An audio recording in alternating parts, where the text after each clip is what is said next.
Pathanamthitta Kadammanitta mount Zion കോളേജിൽ SFI പ്രവർത്തകർ വിദ്യാർത്ഥിനിയെ ആക്രമിച്ച സംഭവത്തിൽ അന്വേഷണ ഉദ്യോഗസ്ഥനെ മാറ്റി. ആറന്മുള CIക്ക് പകരം പത്തനംതിട്ട DYSP S നന്ദകുമാറിനാണ് ചുമതല. അതിനിടെ പരാതിക്കാരിയായ വിദ്യാർത്ഥിക്കെതിരെ കേസെടുത്ത സംഭവത്തിൽ ആറന്മുള പോലീസ് സ്റ്റേഷനിലേക്ക് യൂത്ത് കോൺഗ്രസ് പ്രവർത്തകർ മാർച്ച് നടത്തുകയാണ്.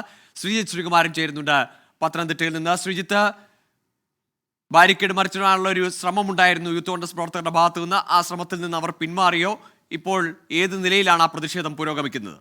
അതായത് ബാരിക്കേഡ് മറിച്ചിടാൻ പ്രവർത്തകർ തുടക്കം മുതൽ ശ്രമിച്ചു. കാരണം യൂത്ത് കോൺഗ്രസിന്റെ ജില്ലാ പ്രസിഡന്റ് വിജയ് ഇന്ദുചൂടനാണ് ഈ സമരത്തിന് നേതൃത്വം നൽകിയത്. പുതിയ ജില്ലാ പ്രസിഡന്റാണ്. സ്വാഭാവികമായി സംഘടനാപരമായി അവരുടെ ഒരു ശേഷി വർദ്ധിപ്പിക്കാനുള്ള ഒരു നീക്കം അവർ നടത്തിയിരുന്നു. ഏതാണ്ട് 100ഓളം പ്രവർത്തകരാണ് ഇത്തരത്തിലൊരു സമരവുമായി കടന്നു വന്നത്. ഇപ്പോൾ രാഹുൽ മാങ്കൂട്ടത്തിൽ യൂത്ത് കോൺഗ്രസിന്റെ സംസ്ഥാന പ്രസിഡന്റ് സംസാരിച്ചുകൊണ്ടിരിക്കുകയാണ്. രൂക്ഷമായ വിമർശനം ഉന്നയിക്കുന്നത് സംസ്ഥാന സർക്കാരിനെതിരെ മാത്രമല്ല, ഈ ആറന്മുള മണ്ഡലത്തിലെ MLA കൂടിയായ മന്ത്രി വീണ ജോർജ് വിഷയത്തിൽ മറുപടി പറയണം. SFI നേതാവ് മാത്രമല്ല ഈ ജെയ്സൺ ജോസഫ്, അദ്ദേഹം DYFIയുടെ പെരുന്നാട് ബ്ലോക്ക് സെക്രട്ടറിയും CPMന്റെ ഏരിയ കമ്മിറ്റി അംഗവുമാണ്. അതായത് പാർട്ടിയാണ് ഈ കേസ് അട്ടിമറിക്കാൻ വേണ്ടിയുള്ള ഒരു ഇടപെടൽ നടത്തുന്നത് എന്ന രൂക്ഷമായ ആക്ഷേപമാണ് രാഹുൽ മാങ്കൂട്ടത്തിൽ ഈ ഒരു ഘട്ടത്തിൽ നടത്തിക്കൊണ്ടിരിക്കുന്നത്. എന്തായാലും യൂത്ത് കോൺഗ്രസ് പ്രവർത്തകരുടെ മാർച്ച് ഇപ്പോഴും തുടരുകയാണ്.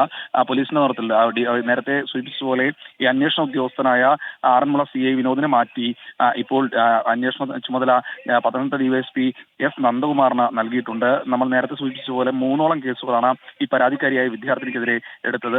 ആദ്യഘട്ടത്തിൽ പോലീസ് ഈ വിദ്യാർത്ഥിനിയുടെ മൊഴിയുടെ അടിസ്ഥാനത്തിൽ SFI നേതാക്കൾക്കെതിരെ കേസ് ചാർജ് ചെയ്യാൻ തയ്യാറായിട്ടുണ്ടായിരുന്നില്ല. പിന്നീട് യൂത്ത് കോൺഗ്രസ് ജില്ലാ പ്രസിഡന്റ് വിജയ് ഇന്ദുചൂടന്റെ ഒക്കെ നേതൃത്വത്തിൽ വലിയ സമരം സ്റ്റേഷനകത്തടക്കം നടത്തേണ്ടി വന്നു. അപ്പോഴാണ് ഒരു FIR എടുത്തത്. പക്ഷേ തൊട്ടുപുറകെ ഈ വിദ്യാർത്ഥിനിക്കെതിരെയും സമാനമായ ജാമ്യമില്ലാ വകുപ്പുകൾ തന്നെ ചുമത്തി ഒരു കേസെടുക്കുന്ന ഒരു സാഹചര്യം ഉണ്ടായിരുന്നു.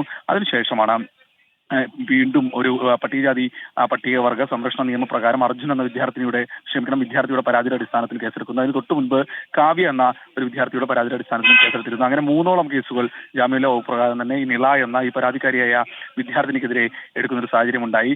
ഇതാണ് പോലീസിനെ സംബന്ധിച്ചിടത്തോളം ഏറെ നാണക്കേടായ ഒരു സംഭവം ഉണ്ടായത്. കാരണം ഈ പെൺകുട്ടി 2 ദിവസം ആശുപത്രിയിൽ അഡ്മിറ്റ് ആയിട്ടും മൊഴി രേഖപ്പെടുത്തിയിട്ടും നടപടിയൊന്നും സ്വീകരിക്കാത്ത പോലീസ് ഉടൻ തന്നെ ഈ പെൺകുട്ടിക്കെതിരെ കേസ് രജിസ്റ്റർ ചെയ്യുന്നത് തൊട്ടു പുറകെ തന്നെ ഈ പറയുന്നത് പോലെ SFI നേതാക്കൾക്കെതിരെ കേസ് ചാർജ് ചെയ്തതിന് തൊട്ടു പുറകെ തന്നെ ഈ പെൺകുട്ടിക്കെതിരെയും കേസെടുക്കുകയായിരുന്നു.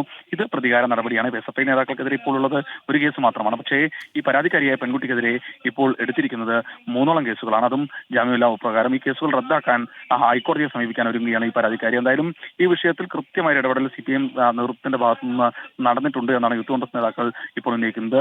നേരത്തെ ഈ പെൺകുട്ടിക്ക് വേണ്ടി ആറന്മുള പോലീസ് സ്റ്റേഷനകത്ത് സമരം ചെയ്ത യൂത്ത് കോൺഗ്രസ് ജില്ലാ പ്രസിഡന്റ് വിജയ് ഇന്ദുചൂടനടക്കമുള്ള 10ഓളം പേർക്കെതിരെ ജാമ്യമില്ലാ വകുപ്പ് പ്രകാരം പോലീസ് കേസ് ചാർജ് ചെയ്യുന്ന ഒരു സാഹചര്യം ഉണ്ടായി. അങ്ങനെ പോലീസിന്റെ ഭാഗത്തു നിന്ന് കൃത്യമായ രീതിയിൽ യൂത്ത് കോൺഗ്രസ് പ്രവർത്തകരെയും അതായത് SFI DYFI നേതാക്കൾക്കെതിരെ നിൽക്കുന്ന ഈ പരാതിക്കാരിയെയും കുടുക്കാൻ വേണ്ടിയുള്ള ശ്രമമാണ് നടക്കുന്നത്.